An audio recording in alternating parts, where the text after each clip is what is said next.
Welcome to the Nourished Child Podcast, a show about childhood nutrition, feeding kids, and dealing with the ups and downs of growing a healthy child. Here's your host, registered dietitian and childhood nutrition expert, Jill Castle. Before we get going here, I want to introduce you to Sunny. Say hello to Sunny. Organic, fresh, prepackaged, plant-forward lunches and snacks delivered direct to your door. Built with the support of a pediatric nutritionist, all Sunny meals have the balanced nutrition kids need to shine. Find them at feelsunny.com. All orders over $50 ship for free. Use code NOURISHED30 for 30% off your first order. Hey everyone, Jill Castle here. Welcome back to the Nourished Child. Today I have Whitney Casares on the show talking about, well, you're the modern mommy doc, and we're talking about co-parenting, which is a big topic with my parent audience, particularly around the idea of feeding kids and getting into alignment with partnership around anywhere from the types of foods we're feeding kids to the interactions we have. But I actually want to kind of talk about this in a broader perspective, and then we'll kind of hone down on that. But let me introduce you, Whitney, to my audience, and then we'll get started.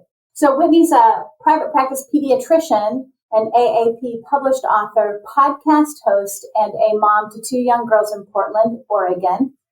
She's also the founder of modernmommydoc.com, where she helps working moms break the cycle of burnout in parenting and shift their focus to their own health and well-being so they can create a sense of balance that fosters greater joy in every area of their lives. You're also the author of the Working Mom Blueprint, and that's partly what caught my eye, but I've also collaborated with you, Whitney, on your own podcast. But the blueprint really is broken down into four different areas: setting priorities, cultivating self-care, establishing equal parenting partnership, and delegating when appropriate. And we're going to talk mostly about establishing equal parenting partnership. But before we get going, welcome to the show. Thank you so much for having me. It's my absolute pleasure to be here. And as I told you when you were on my show, you are someone that I look to all the time for assistance when it comes to feeding kids. So I'm happy to be here to provide this area of expertise for your audience. So tell us what a day in the life is like for you, being a working mom with a family. What's, I know what that's like for me, but I'm curious, what's that like for you? Yeah. I have a mix of seeing patients in clinical practice. I'm a private practice pediatrician, so I see newborns all the way up to 21-year-olds about 3 days a week with my partners. And that looks like just seeing well visits, kids who are sick, and spending a lot of time working with parents on how do we come to some agreements, even when we have different philosophies about things, on how to manage behavior and eating and growth and relationships with other friends and all of those things. And then I spend 2 days a week really focused on my work at Modern Mommy Doc. And at Modern Mommy Doc, I have an online platform and community called the Modern Mamas Club. And that is really a place where we provide expert guidance, live events every single month, where we bring in people to talk about work life, being a parent, and then also how do you not lose yourself, right? Like #YouLife, because really, when we don't have any bandwidth ourselves as parents, especially as moms, it makes it so much more difficult for us to be effective parents, partners, workers, all of those things. So I kind of bounce around between those things. And then also, of course, I have 2 kids, so I'm caring for them. So depending on the day, I'm usually dropping my kids off at their camps or at their school. I'm usually the drop-off person in the morning, heading into clinic, seeing patients, doing some work for Modern Mommy Doc in between.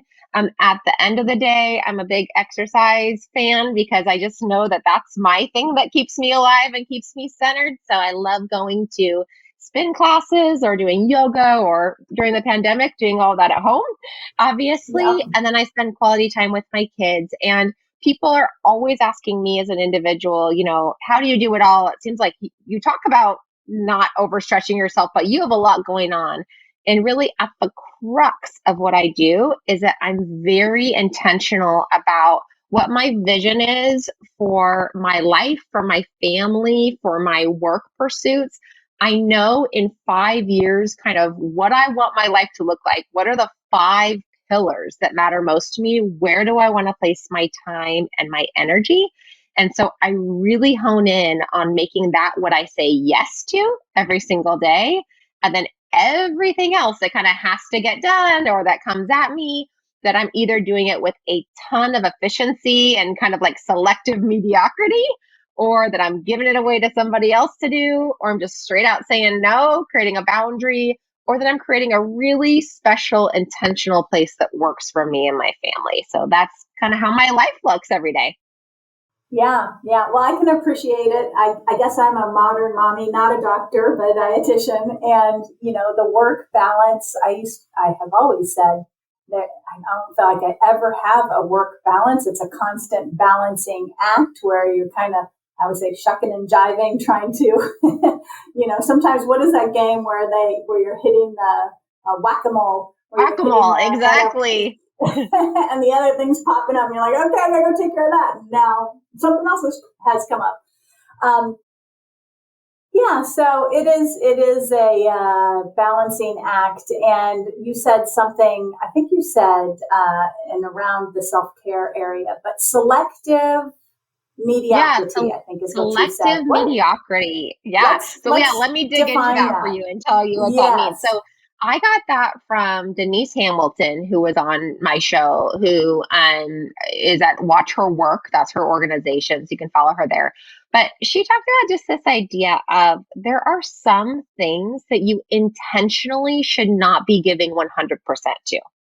Like, I think that in generations prior for moms and women in general, we were taught, give it 100%. Every single thing you do. Like, if you're going to be contributing something to the bake sale, bake it 100%. Like, you make it from scratch. If you're going to be the soccer coach, you're 100% in. If you're going to be like an amazing person at your work, you need to give 100% to that. And what happened is it created this generation now of modern moms who feels like, whoa, I'm supposed to do all of these things, but I can't do everything well. And I am that whack-a-mole. And the pendulum is swinging really, really wide from one side to the next. So I'm like leaning in so full to work, and then I feel really guilty. So then I'm leaning in 100% to my family. And so the goal of selective mediocrity is basically, what are the places where you can do it quickly, you can get it done, but it's not maybe perfect. And one area I think about this is like laundry, for example, right? Like, I throw it in there. I don't have it color coded in my kids' drawers. Like, I don't care about that, or dinner, for example. I know this is a show about, nutrients and nourishing your kids. But in my weekday, I intentionally make it so that my meals are really, really simple. I'm not trying to Julia Child things on a Wednesday night. And I do that intentionally so I don't feel guilty, but my kids get fed vegetables and fruits and whole grains and healthy proteins without it having to be uber fancy. Yeah, I'm 100% with you on that one. And the same thing with me. I'm a big proponent of, a bag of carrots on the table at dinner time and a couple of clementines, and you peel them yourself or you peel that banana yourself, and just easing it. Yeah, keeping it super simple and easy. Okay, so the Working Mom Blueprint, your book, is the 4 areas you've helped us understand.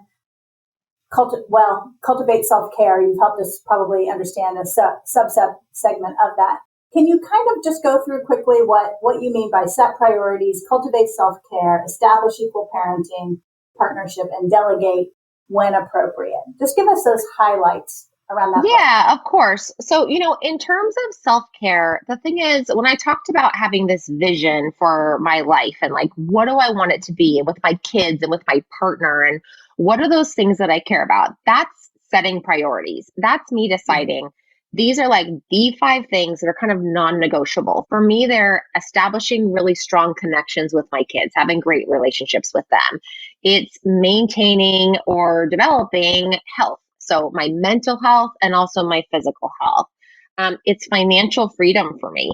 It's making sure that I am not bound down by a ton of debt and the stress that comes with that. It's also contribution to other women. If there is a decision about something that someone asked me to do, and underlying that is I'm going to be helping other women, I'm 99% of the time a yes, right? And then the final one for me is my personal joy in life, which is exploration, new activities, travel. So that's that personal piece. So as I'm making decisions throughout my life, when someone makes an ask of me or when I'm deciding to put something on my calendar or not, I'm always filtering through that lens of, does it align with those priorities? Or am I spending a bunch of time on the dishes? Am I spending a bunch of time cleaning my house? Like, man, when those things crowd into my priorities, I don't have any time for them. That's where the delegating, when appropriate, comes in, which is understanding, in addition to some activities that are maybe non-negotiables. Like if you're the only person there to serve your kid a snack, you could decide you're going to do it with selective mediocrity, right? But there are some times when you, as a parent or as a mom in particular, in my case, don't have to be the only person who is doing that task. So could your kid, like you said, be the one who's peeling their own clementine or banana, picking up their own toys, teaching them some personal responsibility? Within the book, we have a whole chore list based off of how old you are. And then if you have a partner in your house, who are other people that could be coming alongside you and creating more equity with your partner? So what tasks should they be taking on during the day? And it doesn't have to be that it's like 50-50 you're keeping score. It's just that I really don't want moms to be doing all of the unseen labor in households. Writing the Christmas cards, ordering all the clothes for school, making the lunches, and then not having other partners be a part of that. We know that breeds resentment for moms over time. We know that is not good for relationships. And we know even if you're stuffing down those feelings over time or just taking it on, being a martyr, all that comes out somewhere. Either it seeps out in terms of the way that you interact with your partner, or you get physical ailments like headaches or stomach aches, or at some point, one day, you're going to explode like an Instant Pot all over everybody and become really reactive, lose it with your kids, all of that. Which brings me to self-care. So when I think about self-care, I don't think about getting my, nails and toes done, though I actually am going to go do that today. But generally speaking, I think about what are the things that give me true pleasure and true joy and that make me feel alive and that bring me back to myself, that develop my relationship with myself as my very best friend. And the things for me that do that are spending time being quiet with myself, journaling for 5 minutes, reading a book where there's no performative aspect to it. No one's going to give me a prize for sitting for 10 minutes relaxing. Or it's things like exercise or meditation. So those things that I know, man, after I've had those 5-10 minutes or hour, I feel ready to take on the day. There are also bigger experiences, of course, that are self-care, like a getaway or, an extended weekend with your girlfriends. But for most of us, especially during COVID, it's been much more about those small little chances throughout the day to reconnect with yourself and remind yourself like how it feels to feel amazing. And the thing is, when you have those moments, that helps you to be aware enough, conscious enough to navigate between, am I within my priorities right now? Or have I kind of wandered outside? Am I kind of off the path that I want to be? And how do I come back into alignment with what I really want for my life?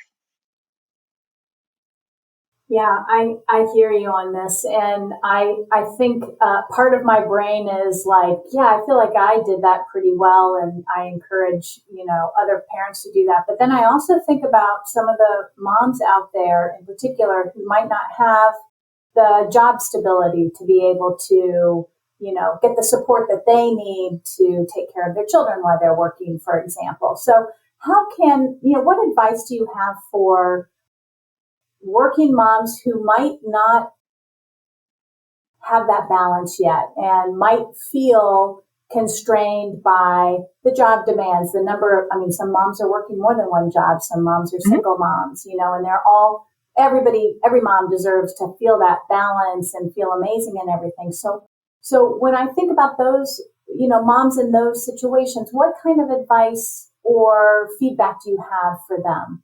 Yeah. So this is not for rich, privileged people. And does not have to be expensive when it comes to self-care. This could literally be you deciding you're going to take 5 minutes in the car before you go from your job into your house to just be quiet and listen to your favorite music. Like, that's all it has to be. So we don't have to get caught up in like, oh, I have to spend a bunch of money on this, or I need a bunch of extra childcare to make this happen. Really, so much of it is just taking that moment to attune to yourself, to listen to yourself, to be kind to yourself over time. So that's number one. I think also for the parents who are single parents, 100%, that's so much more difficult. And also, that is a moment to be drawing on your community and on your village of people who are around you, even if that's virtual. And that's actually why we started our Modern Mamas Club, because we knew so many people were isolated in their homes and looking for other moms that had the same experience like them. And it was difficult to find them. I mean, my kids haven't been in regular school, so we didn't get to just chat with other parents at pickup and drop off like we normally would. We had like a dearth of friendships for the past 2 years. And I think so many parents have experienced that. And so the goal is not to have like 80 billion people that you pay to be on your staff to help you do this. It's just to have a few key people, and you can trade, right? I mean, like for other work, there's tons of times that I have been with other moms, and I've gone through, if you read the book, you'll see my like financial struggles that I went through. I was like 250,000 K in the hole from medical school debt. But you can do this cheaply. You can have friends or other people in your network, family members, other people maybe who work alongside you. You can say, hey, how about if I traded you 1 hour of work, or 1 hour of childcare that you're doing? Well, I get an hour and then I'll trade you back. And I do that now, even with other working mom friends that are there. So I think it's totally possible, whatever your situation is. I would say for the vast majority, though, of American working parents, and this was really brought to light by the pandemic, a lot of the reason that people actually don't have the bandwidth to slow down is because they're overscheduled for themselves or for their kids outside of their job commitments. That the weekends are filled with sports and with music lessons and, with kind of like trying to keep up with the Joneses. And really, I am always encouraging parents to like slow it down, just be where you are, because the magic is in the middle moments.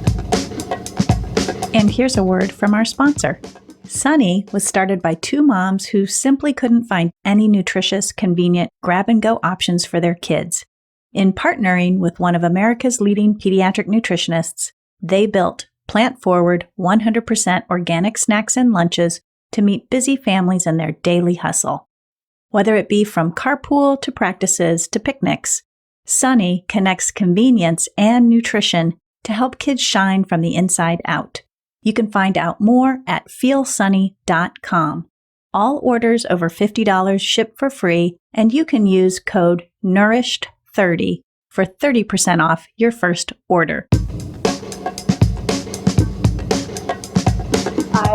I actually really recognize, as you were saying, that my weekends, I felt like I got my weekends back when my kids left the nest, because when they went off to college and they weren't around on the weekends, there were no sporting events that took up the entire weekend. There weren't, all of these different, and I have 4 children. And so the weekends were like, you're taking that one, I'm taking this one, we're dividing and conquering. And then there was no time for my husband and I to be together either in that scenario.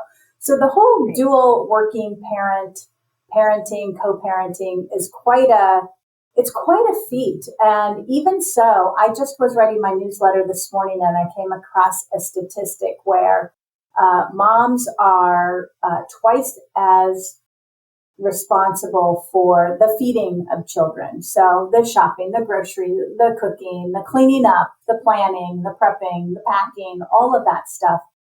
And that really describes such a disparity that still exists in the realm of co-parenting and raising children. So let's talk a little bit about co-parenting with sort of feeding kids in mind, if you will. And I'm sure that some of the stuff in your book that you're talking about covers this. But what do you do when mom and dad, or dad and dad, or mom and mom come from two different feeding backgrounds? When they are raised very differently, differently, and they're coming together. Yeah. I think that's super common. And I think, like you would probably say in your work that you've done, it's like we have to zoom out on feeding being part of a larger perspective or outlook on behavior, right? Like, and on parenting. So, some people come from a very permissive parenting background where like their parents just let everybody, kind of do what they wanted. High on love, but really low on limits. Some people have come from a more authoritarian background where their parents were like, do as I say, finish this food right now, or else, you're in trouble. And then other people, which is what we really recommend as pediatricians, I know you do too, really are trying to come or move people to this more middle ground of authoritative parenting, which is firm limits, but also full of love, high expectations, firm limits, but full of love. And always thinking about end goals. Where do we want our kids to be when they're 35-year-old, in terms of their relationship with food or their relationship with meal times, their relationship with cooking, as opposed to what do I want the immediate response to be in terms of my kids eat this food or not? You and I have talked before about how sometimes when we're really pressuring our kids, that can turn into eating disorders later. And so I'm always thinking about more like 20, 30 years down the road, what is this parenting style going to instill in this child and create for them later on? And so the number one place to start is probably thinking about and discussing, where did you come from your family of origin? What was the parenting style that your family had just in general? And then what was their parenting style around food? And how was that for you? And what's your relationship like with food? I think that there have been plenty of times in my own household that I have like this little voice that was in my head from kind of the way that my parents were about food, which was very much like clean plate club and also like scarcity mentality. Still, when we go out to eat, my mom is very much like, don't nobody waste this last bite, like, okay. So I have to be conscious enough of what was the messaging that I had as an individual. And then is that in alignment with what I want the messaging to be for my kids, given my overall goals for my children? And I actually think that a pediatrician is a great place to have that conversation about the overall parenting style. In our clinic, we also have PhD level trained psychologists that can help parents in terms of walking that through, because it can be a very difficult conversation, or one that's kind of awkward to have, where it's hard to start. Right. And then I think the other piece in terms of building equity between different partners really is having shared information. So when I talk to parents in clinic, if only one parent's in the room, I try to get the other person on FaceTime with us. So that way we can share the resources together, and I can give them either your book or the principles from your book, for example, at the same time, to let them know my philosophy, or the philosophy that's recommended by the American Academy of Pediatrics and by dietitians, kind of modern dietitians. And then I always encourage parents to say, hey, nobody in a relationship wants to feel like they are like the lesser than person than the other parent.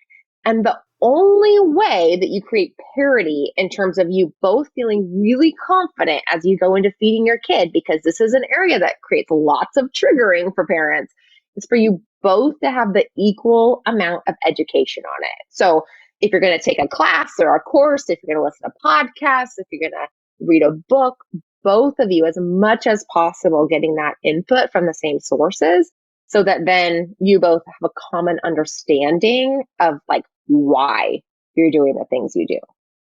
And then the final thing I would say is, in terms of moms, there's a lot of scientific research around the fact that moms, when their babies are first born, of course, have this mama bear instinct and they want to protect their kiddo. And so they very much, not every single time, but a lot of times, well, their partner is giving the baby a bath and they're like, no, don't drown the baby. And they step in and give all kinds of instruction. And of course, that happens with feeding as well. And so we have to remember, when we take a step back or even leave the house a bit, to let our partner be the person who is in charge of feeding and finds their own rhythm with it, that is a thing that builds confidence and competence in that other partner and allows them to step up in the future and not defer to you to be the one who does the feeding, who doesn't defer to you to be the disciplinarian, who doesn't defer to you to buy the socks for school, right? The more that someone is involved and has ownership and feels belonging and like they're part of the team, the more they're going to want to continue to do that. But for moms, you have to remember, like, it's not enough to stand in the corner and give your partner a dirty look. Like, if you can't be supportive with your facial expressions and your words, you got to leave the area, and then you can come back later and give feedback, but not in the moment while your partner is trying to do their thing. Yeah, that's great advice. I mean, what do you say to parents who might be just in the throes of just not aligned? Like, I know that when you're starting out in parenting, you can have these conversations, you can get that education together, and you can do that later on and as you move along as well, which is excellent advice. And I love that you FaceTime with the other partner, parent partner, because I think that's really testimonial to the time that you take with your patients, obviously. But what do you do if, parents are parents of middle school kids or older elementary school kids, and the parents just are not agreeing. They don't agree about what is on the table. They, let's say maybe one parent partner is a carnivore and the other is plant-based, and they haven't come together and figured out a strategy for how they're going to raise their children and talk about food. What if one parent is, has a health problem or a weight problem, and the other parent is the exact opposite? A lot of these scenarios have come up for me over the years in practice, and the kids are sort of left without having a clear compass and clear philosophies and mantras and conversation around food. And I feel that they take the hit. They become the victims of all that confusion amongst the parents. What do you have to say about that? Or what can parents do if they find that in that position? I think that's a great question. And it's so practical. That happens in my office too, on a number of topics, right? You can imagine on vaccinations, or are we going to get an antibiotic, or what's the right school option for this kiddo? And so I really try to do two things. One, sometimes parents will kind of like, one person has an agenda and they're in the room with me and they go, can you tell this other person that that's what they need to do? And so I'm always like, step away from that and say, hey, listen, this is not about like me on team this or team that, but I would love to explore with you, what is the reason that you feel so passionate about this? Like, is there some experience that you've had or something that like for you was really triggering? For example, when my daughter, when she was like 1.5 years old, she loved to eat avocados, and she could eat like an avocado and a half.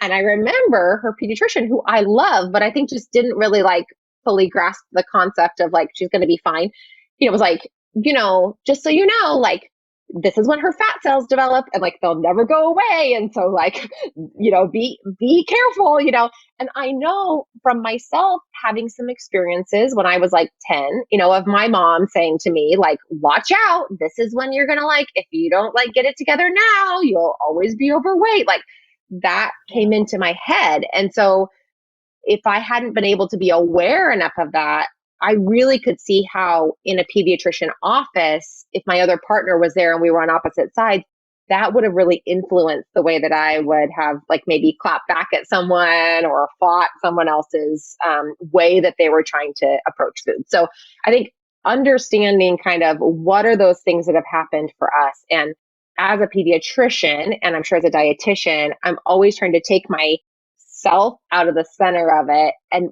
think about what are our common goals?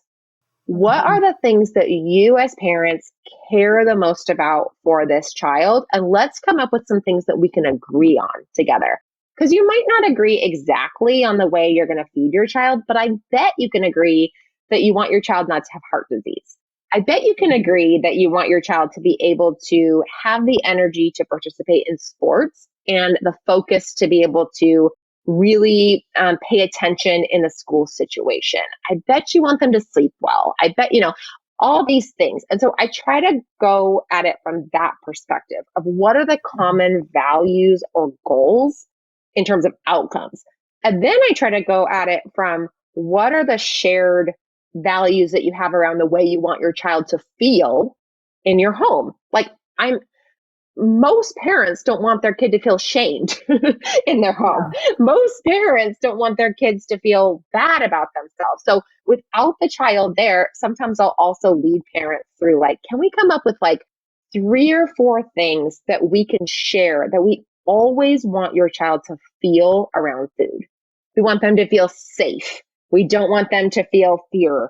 We want them to feel like they're not ashamed, like all of those things. Okay. And then we can kind of work out like, okay, so dad might approach it this way, or, mom might approach it this way, but at least then the other partner can trust that there are some agreements that they've made around kind of what are the boundaries around feeding your kid, because that happens in all aspects. My husband is much more of an authoritarian type of person with my kids. I'm just not that way until I get real triggered, and then like, I'm like a beast with my kids. Like mean mommy once I get triggered.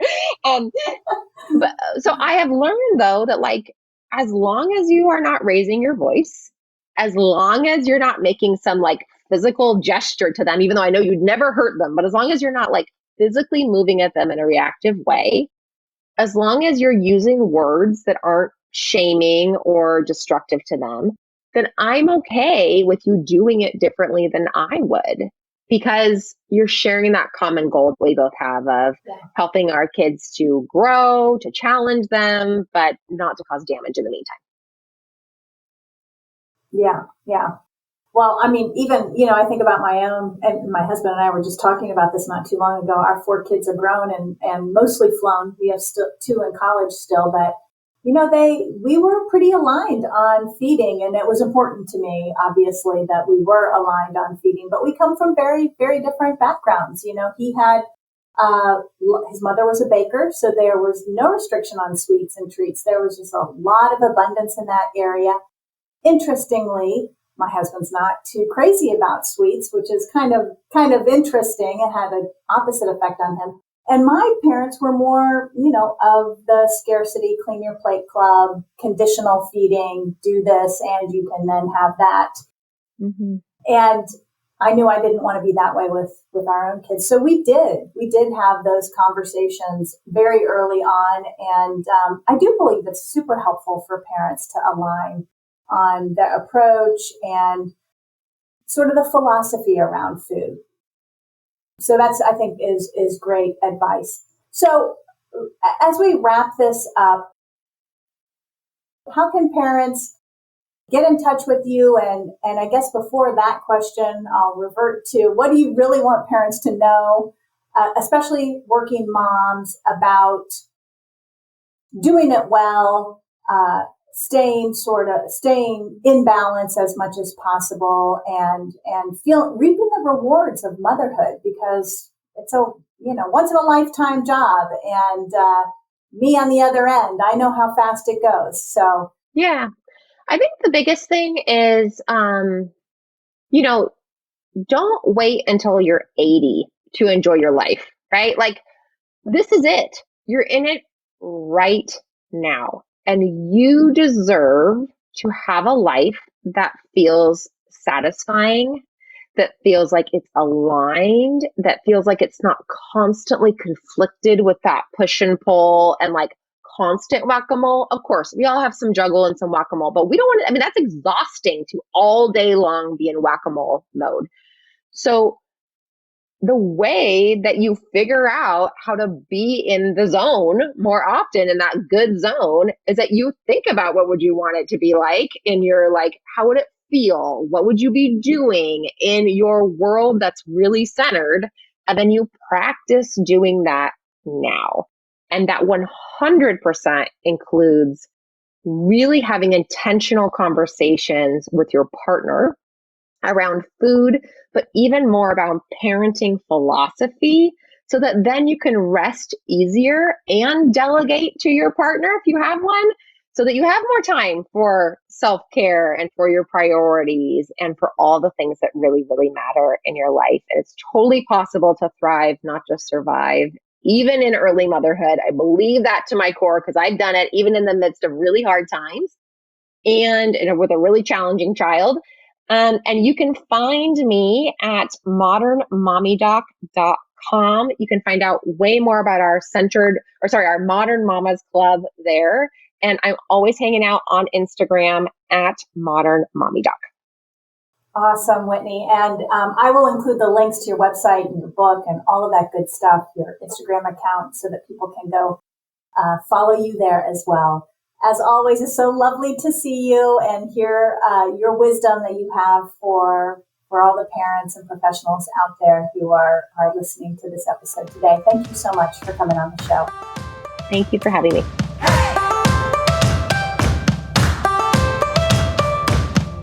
Thanks for listening to the Nourished Child Podcast, where the #1 goal is to help you grow a nourished child inside and out.